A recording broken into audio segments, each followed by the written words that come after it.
This is going to be, sorry to get so close. This is going to be our first video for Monday, March 23rd. So I'm kind of struggling to see how we're going to do review exactly. I think this will be the best way possible to do it. So it's kind of a combination of things. So you already have the prints and review packets posted onto the Moodle page, which I'm going to make that linked easier in the daily Moodle following, so you can kind of follow them and find them easier. But I think the best method to review is going to be you should read the prints and review packets, and then we'll kind of go along with the corresponding key concepts from College Board directly. To find those, I link those in the middle page as well. It says APUSH History Course Guide. It gives you the PDF pages to go to. It'll say Key Concept 1.1,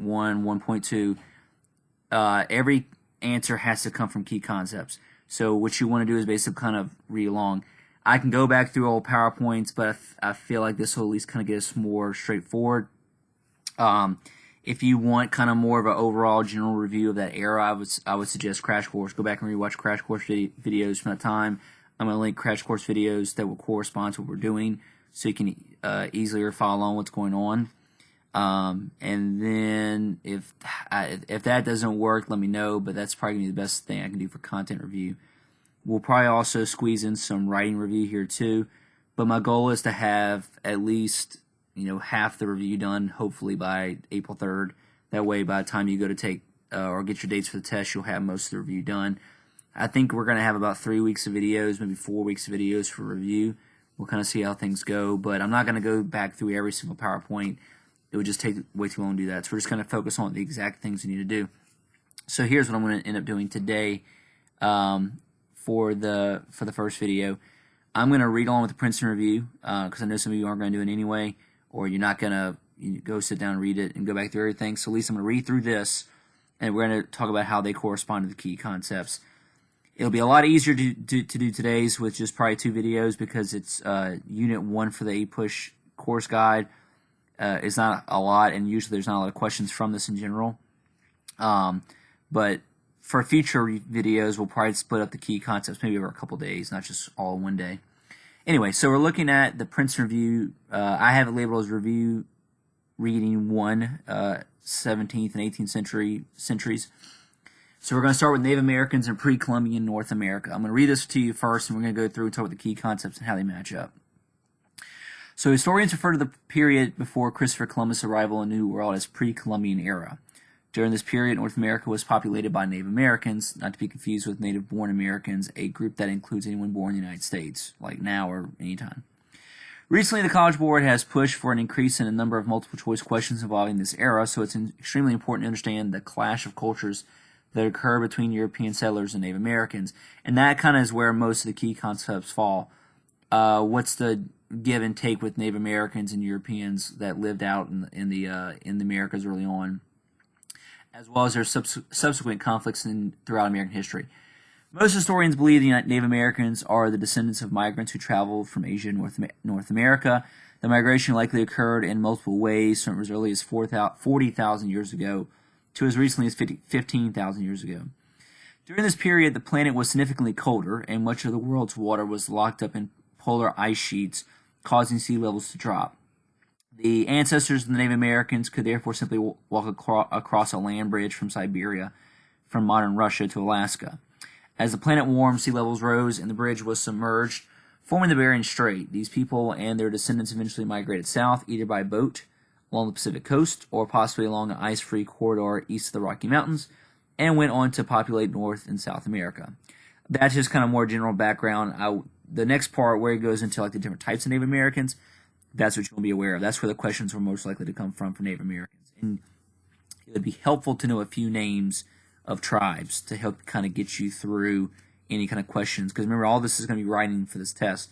So if you have to label any Native Americans, you want to be able to list their names.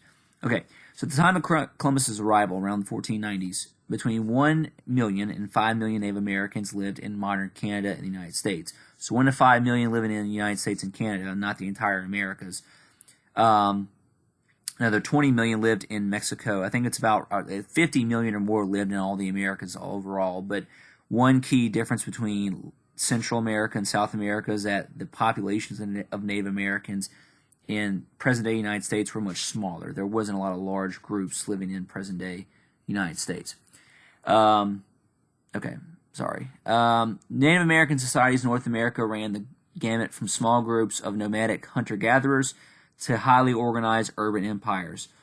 In the year 1500, the Aztec capital of Tenochtitlan was more populous than any city in Europe, and both the Aztecs and the Maya are noted for their advances in astronomy, architecture, and art. While these civilizations are located in Mesoamerica, meaning Middle America, the territory that would become the United States was home to urban cultures as well,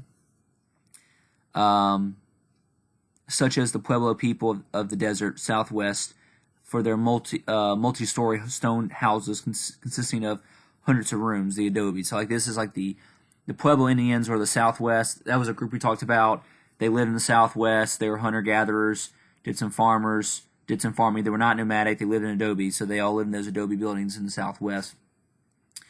Or the Mississippian culture with their immense earthen mounds. That's like where we live, like Louisiana, all the way up until like the Missouri areas. You know, everything that's on this side of between the Rockies and the Appalachians, for the most part. A lot of mound builders where they would put their treasures and bury their dead there. But the Mississippi, that's kind of their claim to fame, is the Mississippian culture. Also not nomadic. They stayed in one place and they did hunting, gathering, and farming. But they also built those mounds. The first Native Americans to encounter Europeans were smaller tribes that lived along the Atlantic Ocean. Columbus mistakenly believed he had reached the East Indies, dubbed them Indians, a name that stuck for centuries. So off to the side, it has a little excerpt about Cahokia, and we talked about Cahokia too, so be aware of those guys. Cahokia also are a type of mound builders. They were mound builders that lived in present-day St. Louis. So located near the modern-day site of St. Louis, Cahokia was the largest North American city north of Mexico prior to the arrival of European settlers. In the 13th century, its population rivaled or surpassed that of any European city. And while it was abandoned 100 years ago before the voyages of Columbus, no American city passed Cahokia's peak population mark until after the United States had achieved its independence. Cahokia was dominated by a huge earthwork known as Monk's Mound, an artificial hill 100 feet high and covering 17 acres, consisting of soil transported to the site by hand baskets. So far, Pueblo people, Southwest, farmers, not nomadic, built adobes. You have Mississippian people, the mound builders, up around the Mississippi areas. Cahokia are an example of that, the largest settlement in America. But it had faded away probably for some kind of disease outbreak or something before Columbus arrived. All right. Now we're looking at the early colonial era. Spanish colonizes the world, which I believe, we're going to go all the way up to English arrive, and it should be good. All right, Christopher Columbus arrived in the New World in 1492. He was not the first European to reach North America. The Norse had arrived in modern Canada around 1000, but they didn't stay long.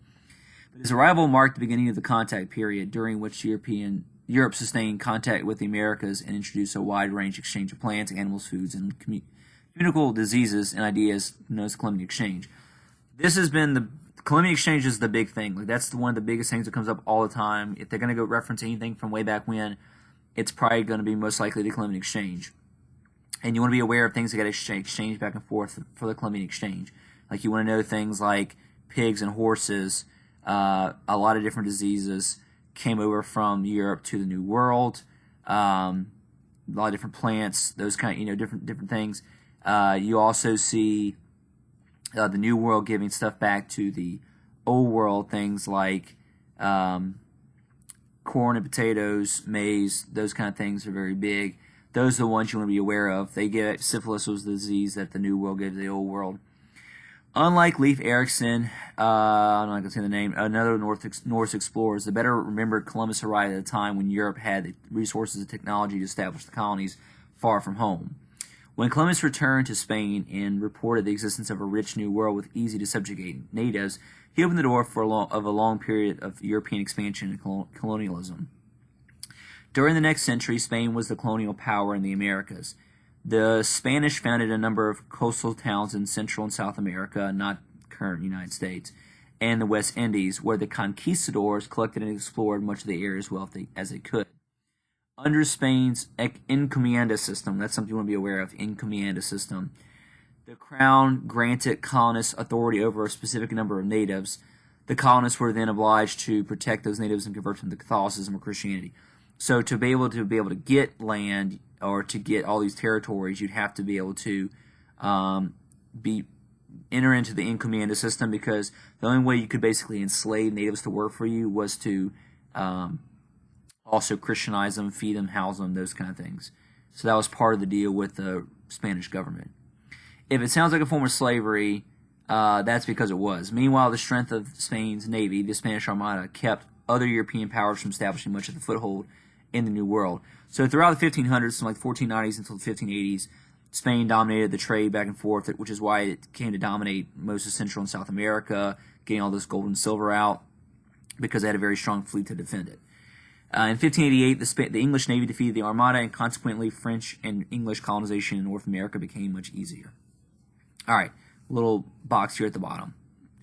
Much of early American history revolves around the conflict between Native Americans and European settlers. Europeans were generally victorious. Why? One seemingly obvious answer is that the Europeans had more advanced technology, but this wasn't actually a major factor. In fact, in many ways, the Native Americans' technology was superior. Their canoes were far better at navigating North American rivers than any European ship, and their moccasins offer better footing than clumsy European boots. The most important factor by a wide margin was disease. Native Americans had been exposed to European microbes and had never developed immunities to them. Epidemics like smallpox devastated Native American settlements, sometimes killing 95% of the population years before Europeans themselves even arrived up to the areas, and just mopped up the survivors.